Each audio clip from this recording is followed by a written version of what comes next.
All right, one of the things I absolutely love about my TJ over the JL I had is the sheer amount of space to work under the hood. I mean, I can actually get my hands in here. On that JL, it was nightmarish getting to anything. And as far as routing cables, good luck on finding some space. But looking here, you can see a channel almost straight down through next to the radiator with plenty of tie-off spots where I can zip tie these on to secure them.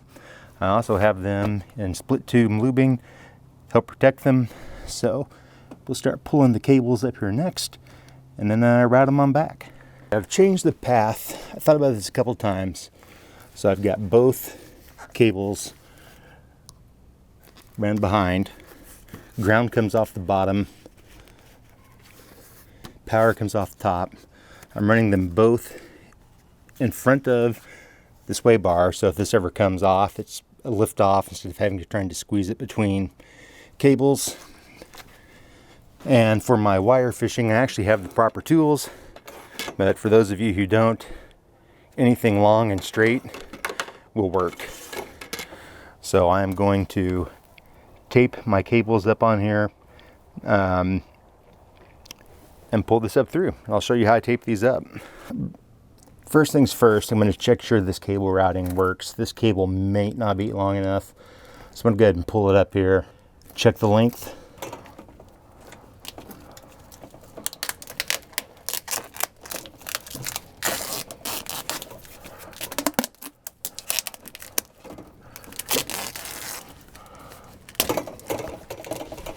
All right, let's go up top and check this.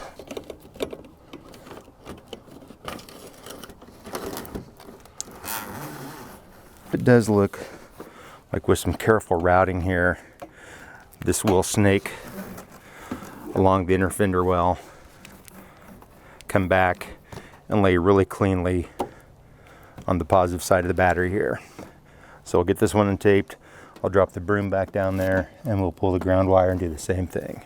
So here we go, pulling that last cable through, which will be the ground. And this is going to be a real ugly looking tape job when this comes out. But hopefully we'll be able to pull it through with no problems. And I was hoping to run these along the inner fender under the fuse block, but I've looked and there's not enough space to get two cables under there with any type of protective cover. So I'm scrapping that idea for now.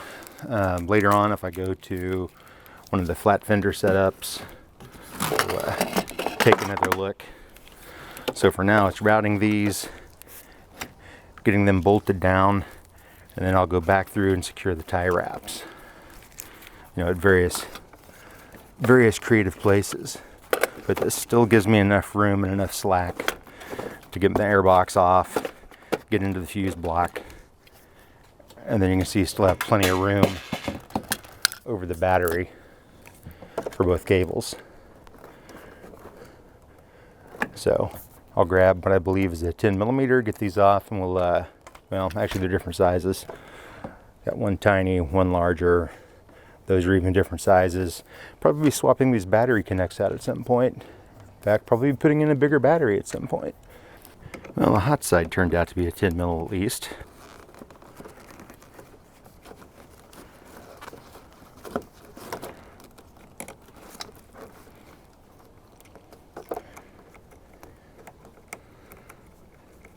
With hand tied on that.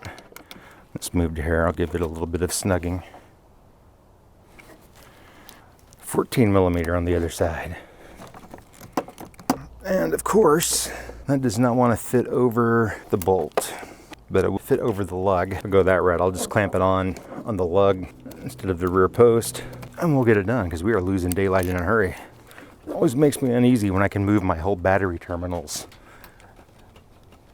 by hand. And that's the way this was when I got it. I just hadn't done it before, but that's how it was. What I may end up doing is ordering some of the military style big heavy lead post. That's what I've used on a little hot rod I've got, and they work outstanding. But if I'm doing that, I may wait until I swap this battery out. It feels tight. It's not moving by hand now. So I guess we can call that good. And then as far as cable routing, just so I can keep everything uniform, I'm going to go ahead and tie them off on the support rod for now. Let them run over the top of the air box. I was cutting a couple of zip ties when I changed an air filter. Still not a huge deal. And pull up the extra slack the ground cable has. Go grab some zip ties. I grabbed a handful of these. I've pulled the cables up enough where I can see at the bottom. They still have a little bit of give to them. So my first tie off is going to be on the edge of the radiator.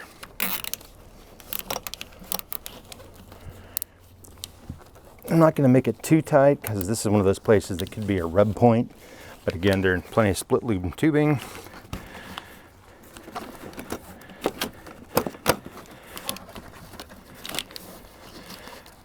Next tie off, I'll just bring over to the grill support rod and just work my way back. I don't know about you guys, I usually try and keep my zip ties looking somewhat uniform in the way they look. Meaning I like them pointing one direction instead of all over the place. And here in a second, I'll show you a cool little tool I picked up years ago. And I can't believe I didn't know about this thing for most of my life.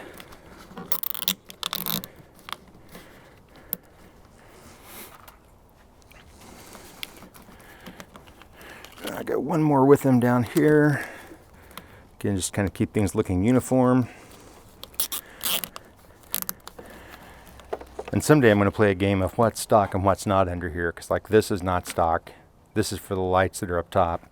And they just bundled up everything, zip tied it off, left the zip tie extra length, didn't tie it to anything, and chucked it in here. So there'll be some cleanup work.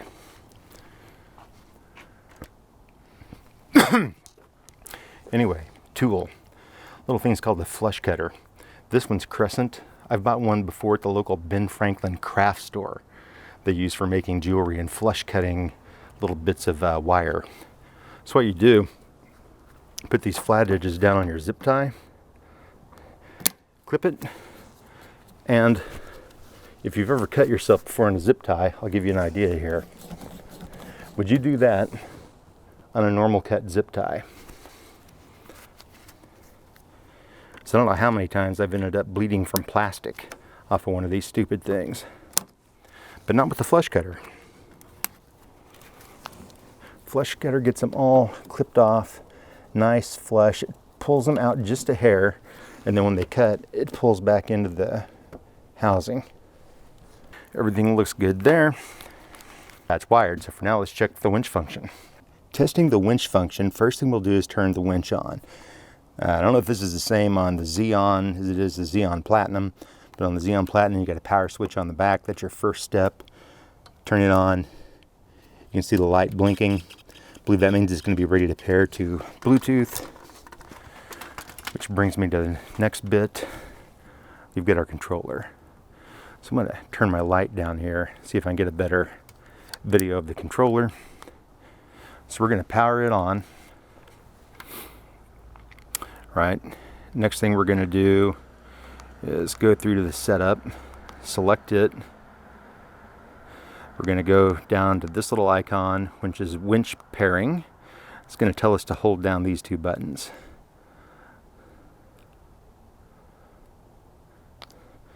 All right, and then we're going to give it the OK.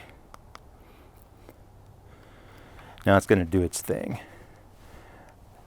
You can see it's got the little countdown timer. This is where it's trying to make the connection.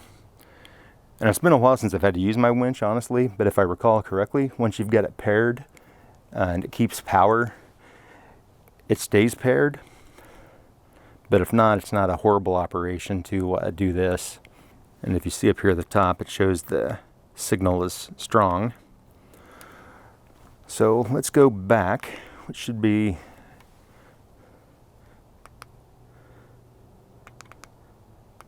to home.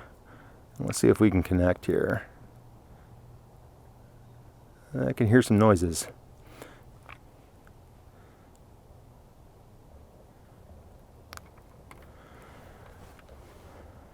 Showing the battery is good.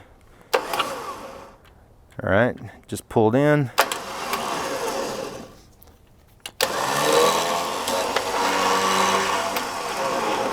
powers out fine.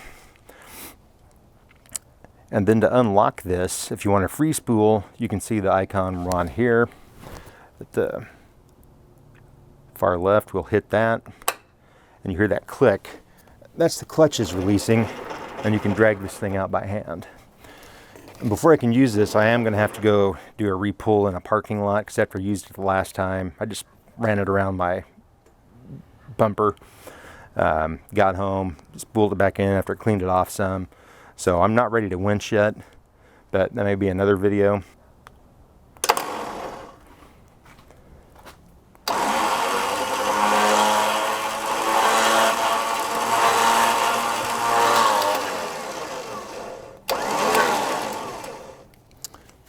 And one last thing to do here. So here's the Agent 6. You can see, I don't know if it'll show up here or not, being raw aluminum. Here we go, maybe we can get it. Agent 6, proudly made in the USA, using a 5/64 Allen wrench to pull the retaining screws.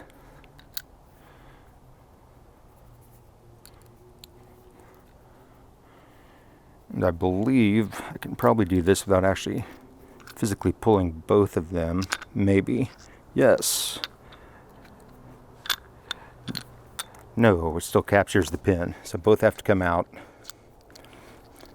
I don't think I'm going to Loctite these. These are pretty tiny. I'll just keep an eye on them from time to time.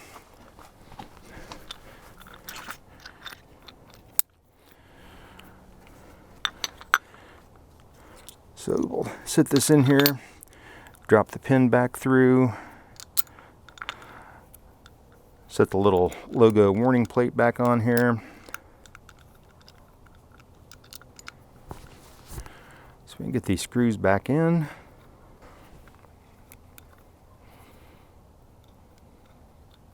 I'll just give these until the Allen key starts to bend a little torque, which that didn't take much.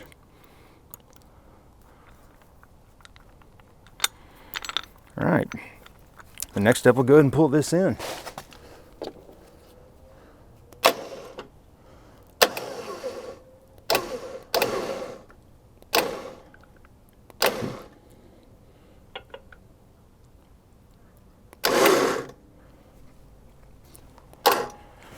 All right, that's cinched down pretty well. Doesn't appear to be going anywhere at this point. So since we've hit darkness, I will stop this one for now. And tomorrow, when I get a bit of a lunch break, we'll come out and put the final touches on it, and I'll get a video up.